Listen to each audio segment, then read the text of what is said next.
আসসালামু আলাইকুম। Cooking with পারভিনে সকলকে স্বাগত জানাই। আজ আবারও একটা মজাদার নাস্তা রেসিপি নিয়ে হাজির হয়েছি, যেটা আপনারা খুবই ঝটপট তৈরি করে নিতে পারবেন। আর এই নাস্তাটি সকালের নাস্তায় কিংবা বাচ্চাদের স্কুলের টিফিনের জন্য খুবই ঝটপট তৈরি করে দিতে পারবেন, খেতে ভারী মজার হয়। তো চলুন বন্ধুরা, বেশি দেরি না করে আজকের রেসিপি শুরু করা যাক। প্রথমে এই নাস্তাটি বানানোর জন্য আমি এইখানে 1 কাপ ময়দা নিয়ে নিচ্ছি। এই ময়দার মধ্যে এবার দিয়ে দিচ্ছি খুবই সামান্য পরিমাণ লবণ।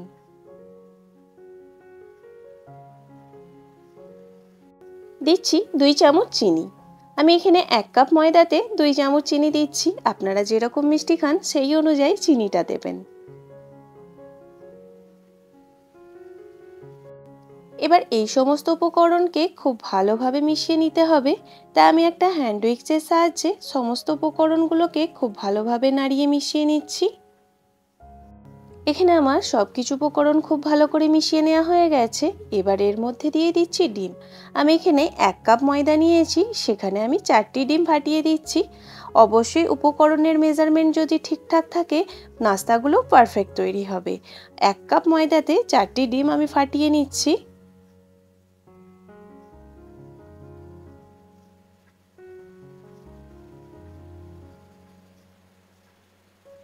এখানে আমার 4টি ডিম ফাটিয়ে নেওয়া হয়ে গেছে। এবার ডিমের সাথে এই শুকনো উপকরণগুলোকেও খুব ভালোভাবে মিশিয়ে নিতে হবে। তাই হ্যান্ড উইক্স দিয়ে আমি খুব ভালোভাবে নাড়িয়ে নিয়ে এই উপকরণগুলোকে ভালোভাবে মিশিয়ে নিচ্ছি।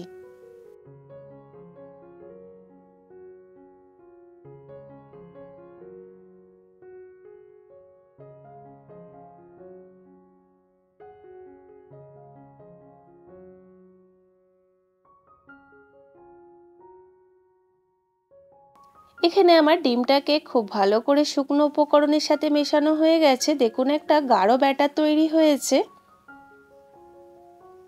দেখুন, ঠিক ব্যাটারটা ঠিক এরকম তৈরি হবে।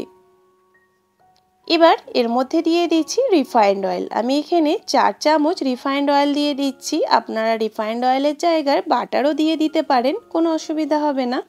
এবার রিফাইন্ড অয়েলটা দিয়েও আমি এটাকে খুব ভালো করে নাড়িয়ে মিশিয়ে নিচ্ছি।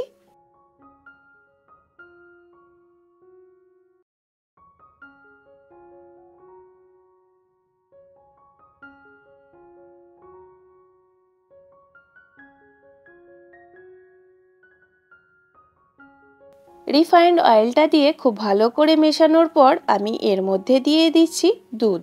আমি এখানে লিকুইড মিল্ক নিয়েছি। যে কাপটা পরিমাপ করে আমি ময়দা নিয়েছি, সেই কাপটা পরিমাপ করেই আমি দুধটা দিলাম 1 কাপ। দুধটা দেওয়ার পর সমস্ত উপকরণকে আবারও নাড়িয়ে মিশিয়ে নিতে হবে। তাই হ্যান্ড উইক্সে খুব ভালো করে আমি দুধের সাথে সমস্ত উপকরণ মিশিয়ে নিচ্ছি। খেয়াল রাখতে হবে কোনো রকম যেন দলা পাকানো না থাকে।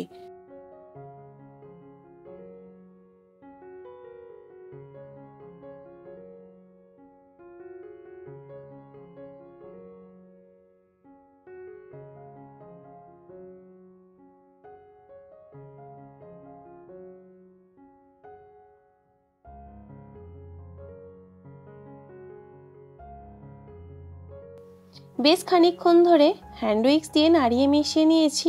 এই পর্যায়ে এখন ব্যাটারের মধ্যে কোনো দলা পাকানো নেই। ব্যাটারটা একদম স্মুথ হয়ে গেছে, কিন্তু ব্যাটারটা সামান্য একটু গাঢ় আছে। তার জন্য আমি এখানে 1/2 কাপ জল দিয়ে দিচ্ছি। আপনারা যদি সম্পূর্ণ দুধ দিয়ে বানাতে চান, তাহলে এক্ষেত্রে আপনারা দুধ মেশাতে পারেন, কিংবা জল দিয়ে করলে কোনো অসুবিধা হবে না। আমি এখানে 1/2 কাপ জল মিশিয়ে ব্যাটারটার কনসিস্টেন্সি একদম পারফেক্টলি তৈরি করে নিয়েছি। আপনাদেরকে দেখাচ্ছি ব্যাটারটা কীরকম কনসিস্টেন্সির করতে হবে। দেখুন, একটি চামচ দিয়ে দেখাচ্ছি, আপনারা তাহলেই বুঝতে পারবেন। খুব পাতলাও নয়, খুব গাঢ়ও নয়, ঠিক এরকম ঘনত্বের ব্যাটারটা তৈরি করে নিতে হবে। এখানে ব্যাটারটা এখন পারফেক্টলি রেডি হয়ে গেছে। এবার একটা ফ্রাইং প্যান নিয়ে নিয়েছি, তাতে দিয়ে দিচ্ছি খুবই সামান্য পরিমাণ বাটার। আপনারা বাটারের জায়গায় ঘি বা রিফাইন্ড অয়েল দিয়েও তৈরি করে নিতে পারবেন। খুবই সামান্য পরিমাণ রিফাইন্ড অয়েল বা ঘি নিয়ে ব্রাশ করে নেবেন। আমি এখানে বাটার দিয়ে অল্প পরিমাণ বাটার নিয়েছি, সেটাকে খুব ভালো করে ব্রাশ করে নিচ্ছি ফ্রাইং প্যানের মধ্যে। এবার যে ব্যাটারটা তৈরি করে রেখেছিলাম, সেখান থেকে আমি 2 চামচ ব্যাটার ফ্রাইং প্যানের মধ্যে দিয়ে দিলাম। এই পর্যায়ে গ্যাসের ফ্লেমটা হাই রাখতে হবে। দিয়ে ফ্রাইং প্যানটা হালকা করে ঘুরিয়ে নিলেই দেখবেন ব্যাটারটা খুব সুন্দরভাবে চারিদিকে স্প্রেড হয়ে যাবে। এই রুটিগুলো বানানো খুবই সহজ, মাখা বেলা ঝামেলা ছাড়াই খুবই ঝটপট তৈরি হয়ে যায়। আর এই রুটিটা সবাই খুব সহজেই তৈরি করে নিতে পারবেন, বানানোর পদ্ধতিও খুবই সহজ। এই রুটিগুলো এক একটি রুটি তৈরি হতে 1 থেকে 2 মিনিট টাইম লাগে, খুবই ঝটপট তৈরি হয়ে যায়। এখন দেখুন রুটিটার ধারে কি সুন্দর ব্রাউন কালার হতে চালু হয়েছে। আপনাদের পছন্দ মতো কালার আসা পর্যন্ত ওয়েট করবেন, তারপর রুটিটাকে উল্টে দেবেন। এবার আমি এই রুটিটাকে উল্টে দিচ্ছি। দেখুন কালারটা কত সুন্দর এসেছে, দেখতেই কতটা লোভনীয় লাগছে। এই রুটিগুলো বানিয়ে আপনারা অনেকক্ষণ রেখে দেবেন, ঠিক একই রকম নরম তুলতুলে থাকবে, খেতে খুবই ভালো লাগে। এবার আমি এই রুটিটাকে ফ্রাইং প্যান থেকে তুলে নেব। আমি একটা প্লেটের মধ্যে রুটিটাকে ট্রান্সফার করে নিচ্ছি। আর বন্ধুরা দেখুন রুটিটা দেখতে কতটা লোভনীয় হয়েছে। তো চলুন বন্ধুরা আপনাদেরকে আরও একটি রুটি তৈরি করে দেখাচ্ছি। এই রুটিগুলো বানাতে এতটাই ভালো লাগে, ঝটপট তৈরি হয়ে যায়, কোনো ঝামেলাই নেই। বাচ্চাদের স্কুলের টিফিনের জন্য এটি একটি ইউনিক রেসিপি, খুবই ঝটপট তৈরি হয়ে যায়। হাতে যখন কম সময় থাকে এই রকম রেসিপি ট্রাই করতে পারেন। এই রুটিটা খেতে একদম আলাদা রকম। আপনি যদি এই রুটিটা অনেকক্ষণ রেখে দেন বানিয়ে, সেই একই রকম নরম তুলতুলে থাকে। এখানে রুটিটার ব্রাউন কালার এসে গেছে, এবার রুটিটাকে আমি উল্টে দিচ্ছি। এই রুটিগুলো একদম পারফেক্টলি তৈরি হবে প্রত্যেকটা রুটি। তো বন্ধুরা আজকে আমার এই রেসিপির ভিডিও আপনাদের কেমন লাগলো অবশ্যই কমেন্টে জানাবেন। ভালো লাগলে লাইক করবেন, চ্যানেলটিকে সাবস্ক্রাইব করে পাশে থাকবেন। আজ এখানেই শেষ করলাম, আবার হাজির হব নতুন কোনো রেসিপির ভিডিও নিয়ে। আল্লাহ হাফেজ।